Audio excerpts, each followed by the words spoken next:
Dark reaction. तो अब हम लोग डार्क रिएक्शन पर विचार करेंगे। हमने पहले ही बोला कि डार्क रिएक्शन का मतलब कभी भी ये नहीं होता है कि it occurs into the dark. Dark का लेकिन लाइट रिएक्शन का मतलब ये जरूर होता है कि it occurs into the light in the presence of sunlight. और डार्क रिएक्शन को नाम इसलिए रखा गया डार्क ताकि इसको डिफरेंशिएट किया जा सके। अगर उसका नाम आपने लाइट रखा, उसको डिफरेंशिएट करने के लिए डार्क रखा गया ताकि अच्छा लगे। अदरवाइज इसका मीनिंग ये नहीं है कि डार्क होता है। मित्रों, इनफैक्ट मैं आपको ये बता दूं कि अगर लाइट रिएक्शन नहीं होगा तो डार्क रिएक्शन भी नहीं होगा, क्योंकि डार्क रिएक्शन होने के लिए जो रिक्वायरमेंट है एटीपी NADPH, वो कहां से आएगा? वो लाइट रिएक्शन से आएगा। इसीलिए indirectly dark reaction depends on the light. ठीक है, तो इसका और मान चलो कि दिन है, सनलाइट काफी है, लाइट रिएक्शन हो रहा है। इसका मतलब ये नहीं कि उस पत्ती में, उस मेसोफिल सेल में सिर्फ लाइट रिएक्शन ही हो रहा है, ऐसी बात नहीं है। लाइट भी हो रहा है, डार्क भी हो रहा है, लाइट भी हो रहा है, डार्क भी हो रहा है। डार्क अपना काम कर रहा है, लाइट अपना काम कर रहा है। हाँ, ये बात अलग है कि लाइट अपना लाइट ले लेकर के अपना काम कर रहा है और डार्क लाइट रिएक्शन से बने हुए चीजों को ले लेकर के अपना काम कर रहा है। अदरवाइज ये मतलब नहीं है कि अगर सूरज की रोशनी निकली हुई है, धूप निकली हुई है और उसमें ये काम नहीं होगा, ऐसी बात नहीं। लाइट रिएक्शन लाइट ले लेके अपना काम कर रहा है और बगल में डार्क रिएक्शन हो रहा है। दैट्स ऑल, ये है डार्क रिएक्शन। मित्रों, डार्क रिएक्शन को हम लोग C3 साइकिल भी कहते हैं। C3 साइकिल क्यों कहते हैं? क्योंकि डार्क रिएक्शन में आप लोग को पता है कि कार्बन डाइऑक्साइड यानी CO2 को हम लोग फिक्स करते हैं ग्लूकोज बनाने के लिए। तो इस डार्क रिएक्शन का जो पहला प्रोडक्ट है, डार्क रिएक्शन का जो पहला स्टेबल प्रोडक्ट होता है वो 3 कार्बन वाला होता है। 3 कार्बन वाला phosphoglyceric acid PGA, phosphoglyceric acid PGA। और इसमें कितने कार्बन होते हैं? 3 carbon. And this is the first stable product.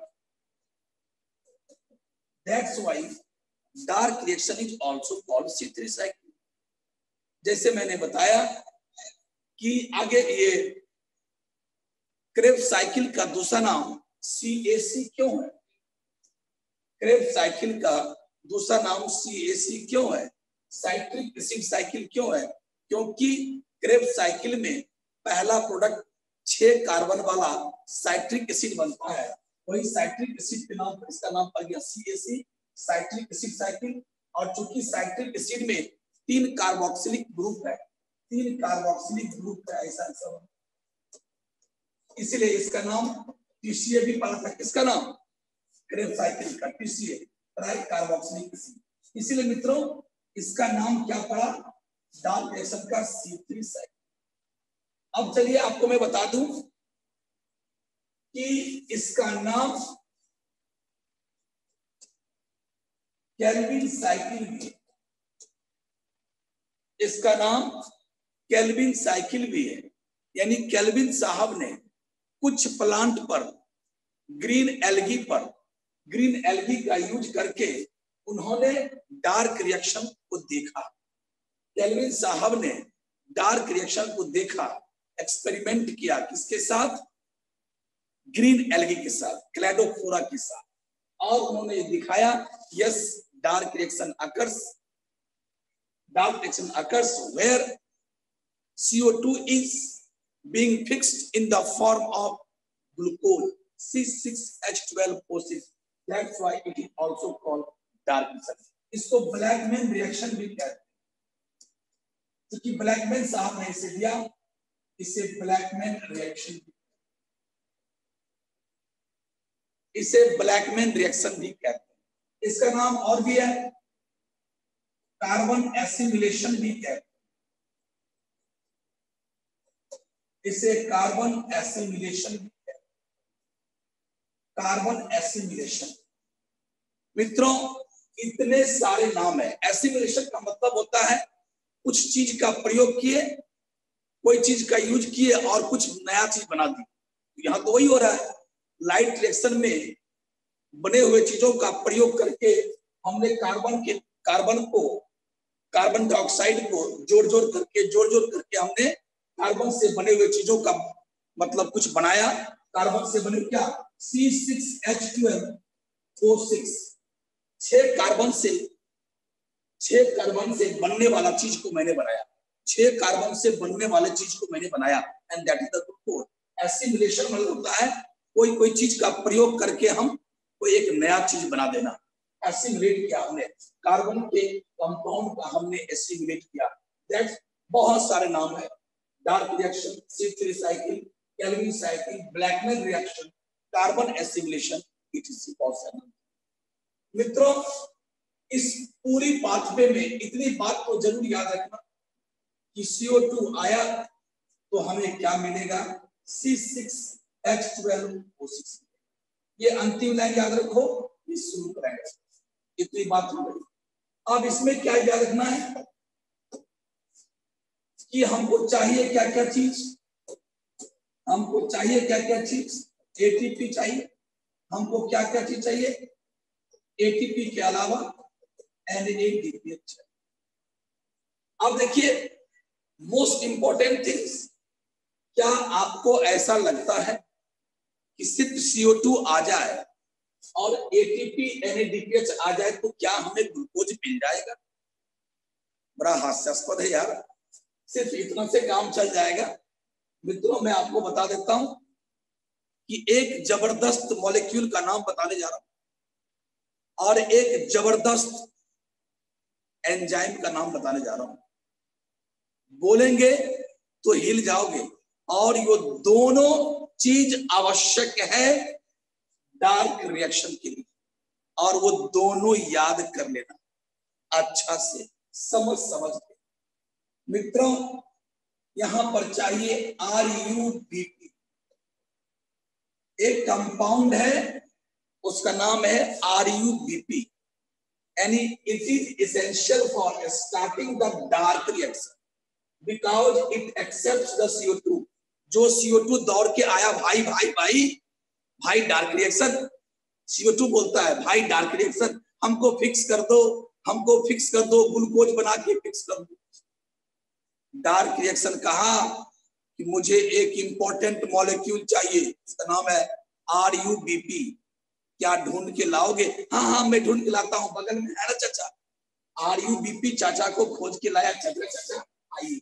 मित्रों यही है CO2 एक्सेप्टर, बोला आओ आओ, ये आया और ये दोनों मिला और CO2 को एक्सेप्ट करके आगे बढ़ता है। यानी जो पहला है, जो भी CO2 इन्वायरमेंट से आ रहा है, ये पत्ती है, ये पत्ती का स्टोमाटा है, पत्ती का स्टोमाटा होता है बेटा, छिद्र होता है, और यहाँ पर आपके मेसोफिल सेल्स हैं, ये पत्तियां हैं और ये पत्तियों के मेसोफिल सेल्स हैं, और मेसोफिल सेल्स के अंदर में क्लोरोप्लास्ट है, और क्लोरोप्लास्ट में ही तो ये घटना घटेगी। यानी ये घटना जो होती है ये कहाँ घटती है? स्ट्रोमा में। क्लोरोप्लास्ट के कहा? स्ट्रोमा में। लाइट रिएक्शन कहाँ घटना घट रही थी? आपने देख लिया, थाइलेक्वाइड के मेम्ब्रेन में, क्योंकि थाइलेक्वाइड के मेम्ब्रेन में क्या था? पिगमेंट सिस्टम, फोटो सिस्टम, इसीलिए वहां हुआ। लेकिन ये डार्क रिएक्शन कहाँ होगा? स्ट्रोमा में। तो ये सभी मेसोफिल सेल्स हैं पत्तियों के। ये क्या है? क्लोरोप्लास्ट। और एक क्लोरोप्लास्ट का फोटो तो जानते ही हो, उसी में सारी घटना घट रही है। ये छिद्र है, ये एयर स्पेसेस है, ये एयर स्पेस। यहाँ से CO2 आया, यहाँ पर पत्तियों के अंदर CO2 आया, CO2 और इस तरह से कभी इसमें, कोई इसमें, कोई इसमें, फिर यहाँ पर CO2, यहाँ भी छिद्र है, यहाँ आया, कोई इस सेल में, कोई इस सेल में, इस तरह से CO2 डिफ्यूज हो करके सेल के अंदर एंट्री मार रहा CO2, और CO2 कहाँ चला जा रहा है? स्टोमा में। और बोला भाई भाई भाई मुझे ग्लूकोज बना दो, भाई मुझे फिक्स कर दो, अभी अभी हम वायुमंडल से आए हैं, एटमॉस्फेयर से आए हैं, भाई मुझे फिक्स कर दो, भाई मुझे ग्लूकोज बना दो। बोला एक काम कर, थोड़ा सा मुझे हेल्प कर। डार्क रिएक्शन ने कहा CO2 इधर आ, जा अपने चचा को बुला ले। चचा का नाम क्या है? RUBP, राइबुलोज बिस। राइबुलोज का फुल फॉर्म क्या है? राइबुलोज 1,5-बिसफॉस्फेट। राइबुलोज 1,5-बिसफॉस्फेट। राइबुलोज क्या है बेटा? आप लोग को बायोमोलिक्यूल्स पढ़ाए थे, आधे बच्चे को, आधे बच्चे तो आप नहीं पढ़ेंगे हमसे। तो बायोमोलिक्यूल्स में जब मैं पढ़ा रहा था मोनोसेकेराइड में मैं पढ़ा रहा था कार्बन के आधार पर नाम क्या क्या होगा, C3 से लेकर C7 तक। C3 वाले मोनोसेकेराइड को क्या बोलते हैं? ट्रायोज। 4 वाले को टेट्रोज, 5 वाले को पेंटोज, याद आया? 6 वाले को हेक्सोज, 7 वाले को हेप्टोज। तो 5 वाले को क्या बोलते थे? 5 वाले को क्या बोलते? पेंटोज। पेंटोज मैंने आपको क्या क्या पढ़ाया था? Ribose, ribulose. उसके बाद मैंने बताया था जाइलोज, जाइलुलोज। कुछ याद आ रहा है? जहां उलोज लगा है, जहां उलोज लगा है, उलोज, ये क्या है? कीटो ग्रुप है, यानी ये कीटोज है। और जहां सिर्फ ओज लगा है, सिर्फ ओज, वो एल्डोज ग्रुप है। यानी कहने का मतलब क्या है कि ये फ्रक्टोज ग्रुप, ये कीटोन ग्रुप रखने वाला पेंटोज शुगर है। राइबोलोज क्या है? पेंटोज है, 5 कार्बन वाला मोनोसेकेराइड है, यानी 5 कार्बन है। अब 5 कार्बन है, ऐसे ऐसे 5 कार्बन है, 1 2 3 4 और इसका नाम मान चलो ये कि अगर 1 2 3 4 5 यहाँ कीटोन ग्रुप है, 1 2 3 4 5, इसके पहले नंबर कार्बन पर और 5वां नंबर कार्बन, इसके पहले नंबर कार्बन पर और 5वां नंबर कार्बन पर, 2 जगहों पर क्या होगा? फॉस्फेट ग्रुप जुटा हुआ है। राइबोलोज क्या है? 5 कार्बन वाला एक पेंटोज है, एक मोनोसेकेराइड है। चूंकि इसमें लगा हुआ उलोज, तो मैं बात समझ गया कि इसमें कीटोन ग्रुप होगा, कीटोन ग्रुप CO। ये बात भी पक्की हो गई। आप लोग को ट्रिक बताए थे कि जहां कीटोन हो उसे उलोज, और जहां सिर्फ एल्डिहाइड हो उसको ये मत लगाना, उसमें ओज। और इसके दोनों कार्बन, पहला और 5वां, इस 2 कार्बन पर क्या लगा हुआ है? फॉस्फेट, फॉस्फेट है ना। इसलिए इसका नाम क्या पड़ गया? राइबोलोज 1,5-बिसफॉस्फेट। बिस मतलब क्या होता है? बिस मतलब 2।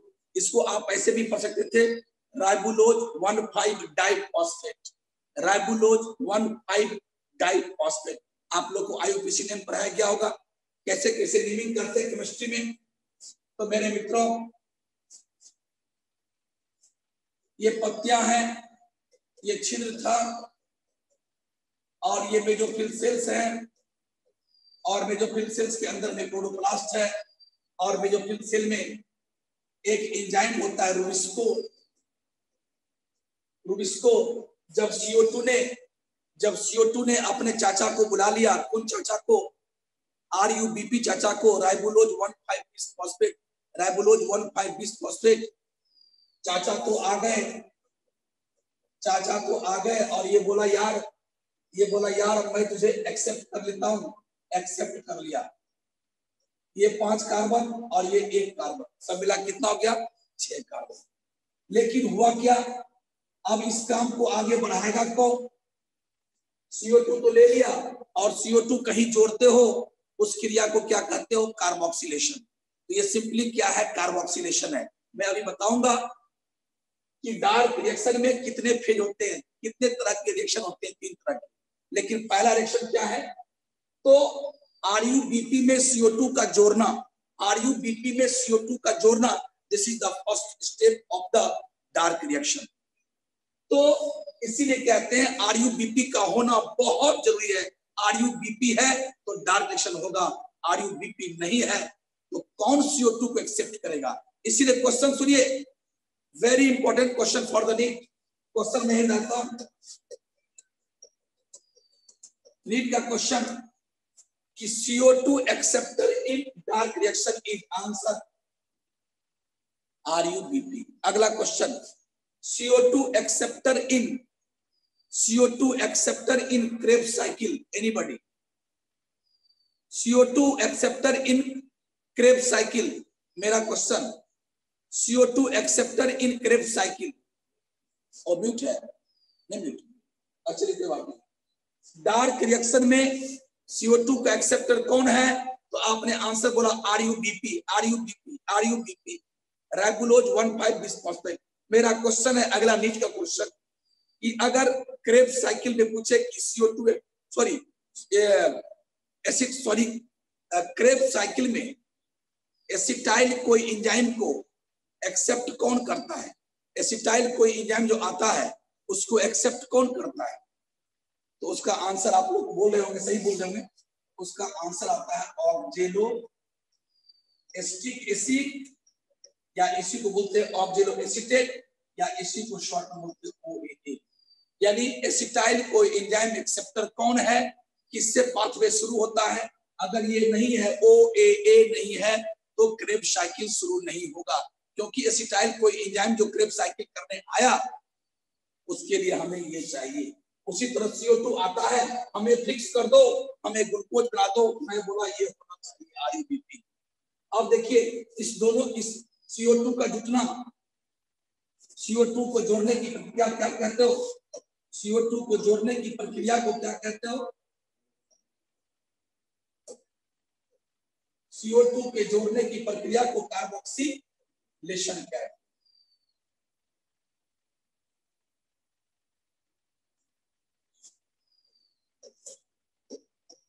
तो यहां पर क्या चाहिए? एंजाइम का नाम चाहिए आपको, एंजाइम चाहिए रूबिस्को। रूबिस्को यानी इंपॉर्टेंट एंजाइम चाहिए रूबिस्को। और ये घटना जहां घट रही है, ऐसे प्लांट के पत्तियों के अंदर जो मेसोफिल सेल्स होते हैं, ऐसे प्लांट के पत्तियों के अंदर जो मेसोफिल सेल होते हैं, उस मेसोफिल सेल के क्लोरोप्लास्ट में, उस मेसोफिल सेल के क्लोरोप्लास्ट में क्या पाए जाते हैं? Rubisco enzyme. रूबिस्को एंजाइम बोला मैं रहूंगा तो ये एक्सेप्ट करेगा CO2 को और बातें आगे बढ़ेगी। ये एक CO2 को एक्सेप्ट करेगा, यानी कार्बोक्सिलेशन होगा। CO2 का जुटना क्या कहलाता है? कार्बोक्सिलेशन। और ये क्रिया होगी, लेकिन मैं रहूंगा तब, इसका मतलब ये इंपॉर्टेंट एंजाइम वहां पाया जाता है। अब इसका पहले फुल फॉर्म जानो। इससे 3 क्वेश्चन, इससे 3 से 4 क्वेश्चन नीट में, RuBp से 3 से 4 क्वेश्चन नीट में, 3 से 4 क्वेश्चन नीट में। पहला क्वेश्चन, RuBp का फुल फॉर्म, ये अपने आप में बहुत इंपॉर्टेंट। Ribulose 1,5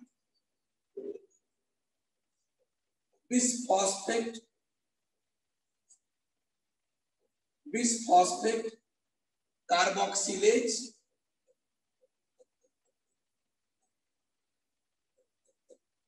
oxygenase.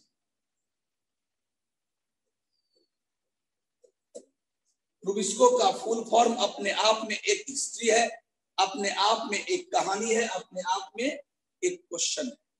रूबिस्को का फुल फॉर्म राइबुलोज 1,5 बिसफॉस्फेट, जो तुम नाम सुनते थे वही पहले इतना बोल देना, राइबुलोज 1,5 बिसफॉस्फेट कार्बोक्सिलेज ऑक्सीजनेज। क्या बात करते हैं सर? राइबुलोज बिसफॉस्फेट कार्बोक्सिलेज, सी से कार्बोक्सिलेज ऑक्सीजनेज। मित्रों जरा आप लोग गौर नहीं किए होंगे, यहां पर यह क्या लिखा हुआ? ASE। जहां पर ASE लगा हो उसे एंजाइम कहते हैं। अच्छा, तो इसमें कार्बोक्सिलेज का भी गुण है और इसमें ऑक्सीजनेज का भी गुण है, यानी कहीं कहीं पर ये CO2 को जोड़ने का भी काम करवाता है। और ये बोला कि मैं ऐसा पंडित जी हूं जो मैं शादी का मंत्र भी पढ़ता हूं, शादी भी करवाता हूं, और जब कोई मरता है तो मरने का भी, यानी भाई मैं CO2 का भी जोड़ने का काम करता हूं और O2 को भी जोड़ने का काम करता हूं। डिपेंड करता है माहौल कैसा। इसने कहा डिपेंड करता है माहौल क्या। अगर माहौल में अगर उस जगह पर CO2 ज्यादा है, O2 कम है, यानी CO2 और O2 रेशियो का मान 1 से कम है, लेस देन 1 है, क्योंकि इसका मान ज्यादा है, सॉरी मोर देन 1। अगर मोर देन 1 है, क्योंकि O2 कम CO2 ज्यादा, न्यूमरेटर ज्यादा डिनोमिनेटर कम, ऑफ कोर्स इसका मान कितना होगा, 1 से ज्यादा होगा। ये तो मैथ आप जानते हैं। और ऐसा होगा मोटा मोटी, तो जान लो क्या होगा, रुबिस्को का नेचर कैसा होगा, ऐसा। यानी रुबिस्को द्विधारी तलवार है। रुबिस्को कैसा तलवार है, जनरली तलवार कैसा होता है, तलवार ऐसा हो, एक साइड से क्या होता है, ये शार्प होता है, ये किनारा काफी शार्प होता है, इसी से काटा जाता है, लेकिन ये काफी मोटा होता है, इधर से चोट लग सकती है, काटा नहीं जा सकता क्योंकि शार्प नहीं होता। लेकिन द्विधारी तलवार कैसा होता है, ये यानी इधर से भी काट सकते हैं और इधर से भी काट सकते हैं, द्विधारी तलवार है।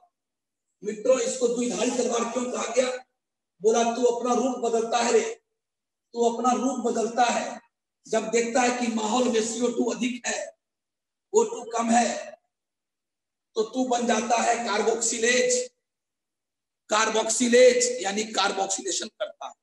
लेकिन जब O2 की मात्रा बढ़ जाती है और CO2, अगर इसको ऊपर कर ले, O2 की मात्रा बढ़ गई और CO2 की मात्रा कम गई, माहौल O2 वाला हो गया, तो ये बोलता है अब हम ऐसा काम नहीं बल्कि ऐसा काम करेंगे, ऑक्सीजन को जोड़ने का काम। तो ऑक्सीजन को जोड़ने का काम करेगा तो ऑक्सीजनेज, और कार्बन डाइऑक्साइड को जोड़ने का काम करेगा तो कार्बोक्सिलेज। तो कार्बोक्सिलेज कभी ऑक्सीजनेज, लेकिन दोनों में से कोई एक टाइम में एक ही जैसा काम करेगा। एट ए टाइम, किसी एक टाइम में दोनों में से कोई एक ही नेचर शो करेगा। अब एक ही टाइम में कोई मरता हुआ को नहीं पूजाएगा और एक ही टाइम में शादी को लोग मारेगा, मार चुका से सूचित कर देगा, भाग साले यहाँ। कोई पंडित जी एक ही काम करेंगे, वो भी छुप छुप के कर रहा है दोनों। तो मेरे मित्रों ये ऐसा पंडित है, ये ऐसा है जो क्या करता है, दोनों काम करता है, यानी कार्बोक्सिलेज का भी काम किया और ऑक्सीजनेज का भी काम किया। द्विधारी तलवार है। अब देखिए द्विधारी तलवार है, तो यहाँ पर क्या RUBP, यहाँ रुबिस्को। अब देखिए पहला क्वेश्चन समाप्त हुआ, रुबिस्को का पहला क्वेश्चन। रुबिस्को का दूसरा क्वेश्चन, रुबिस्को का दूसरा क्वेश्चन भी हो चुका है। यही एक था पहला क्वेश्चन, इसका फुल फॉर्म क्या है, दूसरा क्वेश्चन इसका नेचर क्या है। ये द्विधारी तलवार है, कभी ऐसा काम करता है, कभी ऐसा काम करता है। ऐसा कब करेगा, जब CO2 अधिक O2 कम, ऐसा जब O2 अधिक CO2 कम। अब तीसरा क्वेश्चन क्या है, इस पृथ्वी पर मोस्ट एबंडेंट प्रोटीन कौन है, इस पृथ्वी पर मोस्ट एबंडेंट प्रोटीन कौन है, आंसर रुबिस्को। रुबिस्को क्या है, एंजाइम है, और हम लोग जानते हैं कि एंजाइम किससे बनता है, मोस्टली प्रोटीन से बनता है। यानी एंजाइम क्या है, तो प्रोटीन। तो ये प्रोटीन का बना है, और मैं बता देता हूं रुबिस्को एक ऐसा प्रोटीन है, रुबिस्को एक ऐसा एंजाइम है, एक ऐसा प्रोटीन है जो पूरी पृथ्वी पर एबंडेंट मात्रा में, प्रचुर मात्रा में। क्यों, जहां पेड़ पौधे हैं वहां हरी हरी पत्तियां हैं, जहां हरी हरी पत्तियां हैं वहां पर क्लोरोप्लास्ट है, जहां क्लोरोप्लास्ट है वहां माय गॉड, पूरी पृथ्वी पर ये क्या दुबिया, ये क्या पुराना घास, ये क्या पुराने पेड़ पौधे, जहां देखो तहां पेड़ पौधे छोटे बड़े हर तरह। तो जहां पेड़ पौधे वहां क्लोरोप्लास्ट, जहां क्लोरोप्लास्ट वहां रुबिस्को। इसीलिए पूरी पृथ्वी पर मोस्ट एबंडेंट मात्रा में पाए जाने वाला एंजाइम कौन है, रुबिस्को। तो इतने सारे क्वेश्चन है रुबिस्को पर। अब बेटा छोटे मोटे क्वेश्चन समाप्त हुए। सारी बातें हो गई। अब मैं ये चलता हूं आपको कि डार्क रिएक्शन में तीन तरह का मेनली रिएक्शन होता है। इट इंक्लूड्स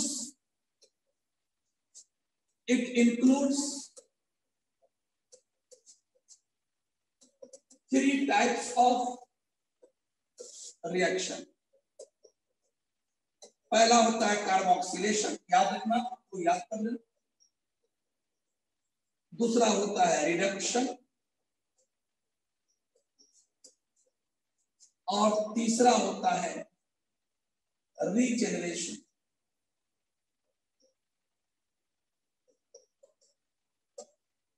CR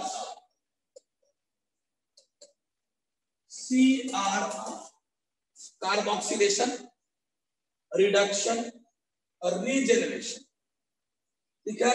कार्बोक्सिलेशन पहला, कार्बन डाइऑक्साइड को जोड़ना RuBp में, 5 कार्बन वाले RuBp में एक कार्बन डाइऑक्साइड मॉलिक्यूल को जोड़ना, दिस इज कॉल्ड कार्बोक्सिलेशन। मित्रों, एक क्वेश्चन और आता है, आपने जैसे ही बोला कि फर्स्ट स्टेबल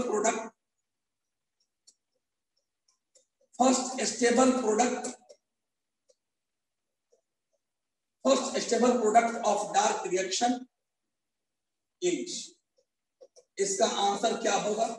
पहला क्वेश्चन। दूसरा, फर्स्ट, अगर स्टेबल वर्ड नहीं दे, अनस्टेबल लगा दे, फर्स्ट अनस्टेबल,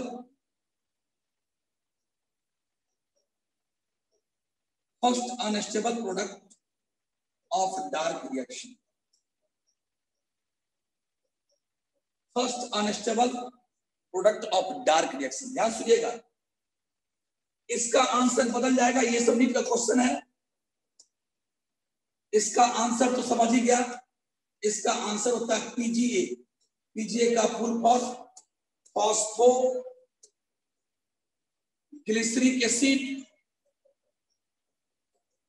या फॉस्फोग्लिसरेट, जो लिखो आप लोग को सिखाए थे। ए से एसिड, जी से ग्लिसरिक, पी से फॉस्फो। पीजीए फॉस्फोग्लिसरिक एसिड या फॉस्फोग्लिसरेट भी लिखना है आगे। लेकिन इससे पहले ये 6 कार्बन, ये 3 कार्बन का है, इससे पहले भी कोई बनता है, लेकिन वो क्या है, बेचारा अनस्टेबल है, इसीलिए ये फेमस नहीं हुआ। पहले जो कंपाउंड बनता है वो बनता है 6 कार्बन वाला, इसका नाम है, ये 6 कार्बन वाला कंपाउंड, और इसका नाम है अल्फा कीटो एसिड।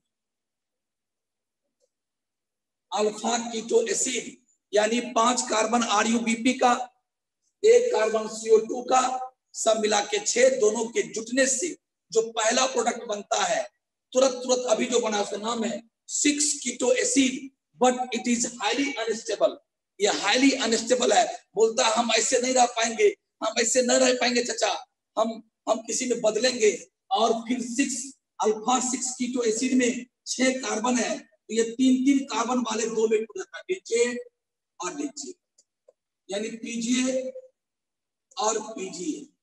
इसमें भी 3 कार्बन, इसमें भी 3 कार्बन, पीजीए और पीजीए, पीजीए और पीजीए, यानी फॉस्फोग्लिसरिक एसिड और phosphoglyceric acid. 2 molecules of phosphoglyceric acid में ये टूट जाता है, कौन? एक अल्फा कीटो एसिड। और फिर यहां से हम लोग आगे बढ़ते। तो मेरे मित्रों, तो यहाँ क्वेश्चन क्या है कि फर्स्ट स्टेबल प्रोडक्ट, कोई क्वेश्चन पूछेगा, स्टेबल वर्ड लगा देगा, तो आंसर क्या होगा? पीजीए। लेकिन अगर कोई पूछ देगा फर्स्ट अनस्टेबल प्रोडक्ट कौन है, आंसर 6 कीटो एसिड, ये आंसर होगा। तो सबसे पहले क्या होता है? कार्बोक्सिलेशन, तब रिडक्शन, तब रीजेनरेशन। अब आपको मैं दिखाता हूं, मोटा मोटी करके देखो, दीजिएगा। CO2 आया, RuBp बैठा था, दोनों ने मिलकर के 2 मॉलिक्यूल ऑफ पीजीए बनाया। अब पीजीए से क्या होता है? PgAl।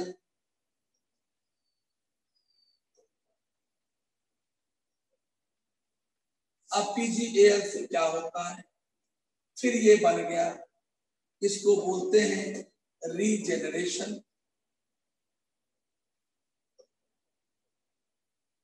पहला पाथवे को बोलते हैं कार्बोक्सिलेशन, कार्बन डाइऑक्साइड सट रहा है, और इसको बोलते हैं रिडक्शन। क्यों रिडक्शन? कोई बोलेगा हमने आपको एक बायोलॉजी में ट्रिक बताया, मैं बोला ये ट्रिक आपको केमिस्ट्री में काम आएगा। हम बहुत सारे चीजें पढ़ाते हैं तो केमिस्ट्री से कुछ बातें को बताया करता हूं। जैसे मैं बताया था, याद करो, मैं फिर बोल रहा हूं, अगर कोई अल्कोहल है, ये लाइफ पर याद रखना, बायोलॉजी में तो खूब काम देगा, केमिस्ट्री में भी काम देगा। अगर कोई अल्कोहल है, इसको ऑक्सीडेशन करोगे, ऑक्सीडाइज करोगे तो क्या बन जाएगा? एल्डिहाइड।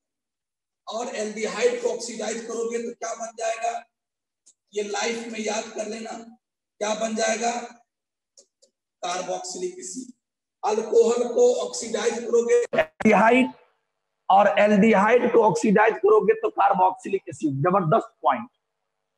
अगला ठीक इसका